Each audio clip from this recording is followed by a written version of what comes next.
que será que os governos, muitas vezes, parecem andar em círculos, repetindo os mesmos processos?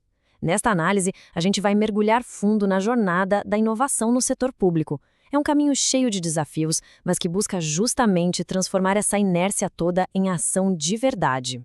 Essa é a pergunta de 1 milhão, não é? Todo mundo já se sentiu frustrado com a lentidão da burocracia. É quase universal. Mas e se o verdadeiro problema não for bem aquilo que a gente costuma culpar logo de cara? Vamos pensar um pouco sobre isso. O ponto central, segundo muitos especialistas, não está nos servidores públicos em si, mas na estrutura, no sistema onde eles trabalham. Um sistema que, por natureza, foi desenhado para ser estável e que, por consequência, acaba resistindo a qualquer tipo de mudança. E para entender essa mudança, a gente precisa diferenciar duas palavras que parecem sinônimos, mas não são: invenção e inovação. A invenção é o estalo, o momento eureka, a ideia genial. Já a inovação, que é o que realmente interessa para a gente aqui, é outra história. É o processo, o trabalho duro, longo, contínuo, que transforma aquela ideia em algo prático, que funciona e que chega na mão das pessoas. É um esforço coletivo. Então, o que faz um sistema tão resistente finalmente começar a se mexer? O que funciona como aquele empurrão, sabe? O ponto de virada que destrava a inovação em larga escala dentro do governo. Essa frase do Malcolm Gladwell é simplesmente perfeita para isso. Se todo mundo precisa pensar fora da caixa, talvez o problema seja a própria caixa.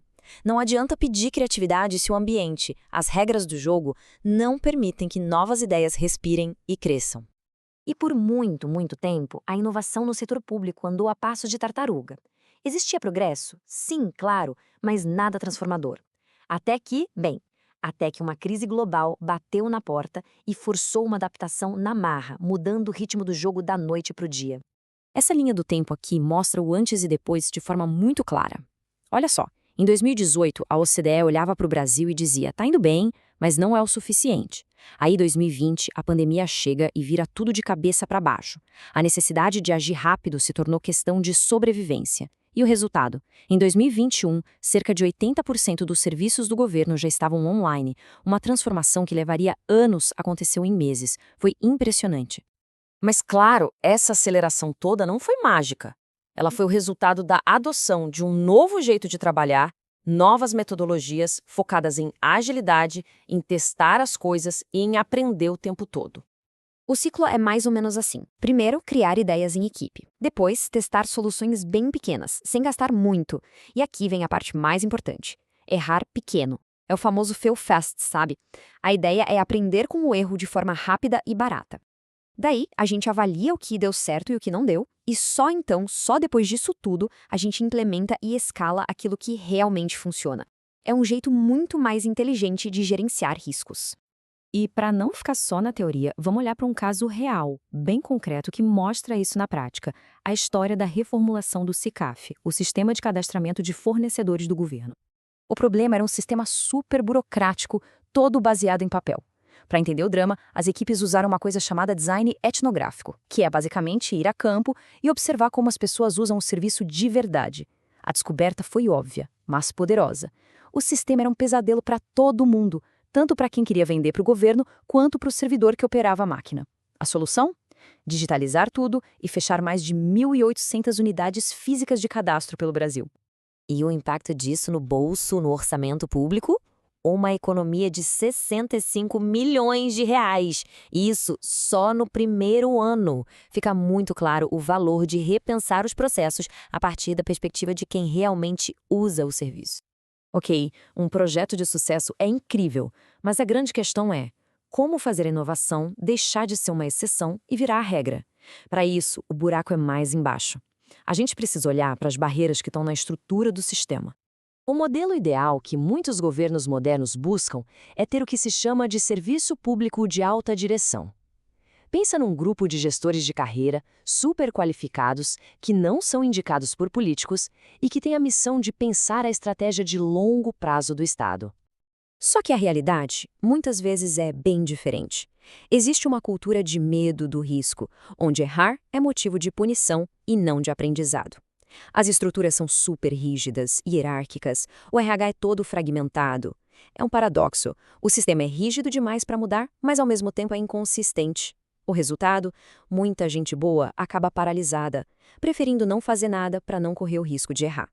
E uma consequência direta disso é que os setores de RH, que deveriam ser o cérebro estratégico da gestão de pessoas, acabam virando meros departamentos de tarefas burocráticas. Cuidam de folha de pagamento, férias, e todo o potencial humano do serviço público acaba sendo subutilizado. Então, o ponto crucial está muito bem resumido nesta frase. A crise do Estado é uma crise de visão, de ambição e de capacidade de criar cenários radicalmente distintos. A maior barreira, no fim das contas, não é técnica ou financeira. É uma falha de imaginação e de coragem. Bom, se a barreira é de visão, a solução é expandir essa visão. A inovação não pode ser uma coisa que acontece numa salinha fechada, num laboratório de inovação. Ela precisa ser uma missão de todo mundo. E este gráfico aqui aponta para uma oportunidade gigantesca. A colaboração entre startups e o governo, o que o mercado chama de B2G, representa míseros 2% do ecossistema. É um potencial enorme, praticamente inexplorado, para resolver problemas públicos complexos. E por que isso é tão importante? Porque as startups trazem justamente o que muitas vezes falta no setor público: velocidade, porque não tem a mesma burocracia, agilidade para mudar de rota quando preciso, novos olhares, novas soluções e, claro, tecnologia de ponta para desafios super específicos. Mas não adianta só trazer gente de fora. A verdadeira transformação, aquela que dura, precisa dos intraempreendedores. Quem são eles? São aqueles servidores públicos que, mesmo dentro do sistema, com todas as suas amarras, conseguem empurrar a mudança, desafiar o jeito antigo de fazer as coisas e construir pontes para o novo. E é aqui que a mágica acontece. A inovação se torna realmente poderosa quando deixa de ser tarefa de um só e vira uma missão compartilhada. Uma missão que envolve os servidores, os cidadãos, as universidades, as empresas, todo mundo junto, contribuindo para resolver problemas que ninguém conseguiria encarar sozinho. No fim das contas, a inovação não é algo que simplesmente acontece. Não é um destino inevitável. Ela é uma escolha. Uma decisão que precisa ser tomada todos os dias, em todos os níveis. E a pergunta que fica no ar para todo mundo é: que escolha a gente vai fazer?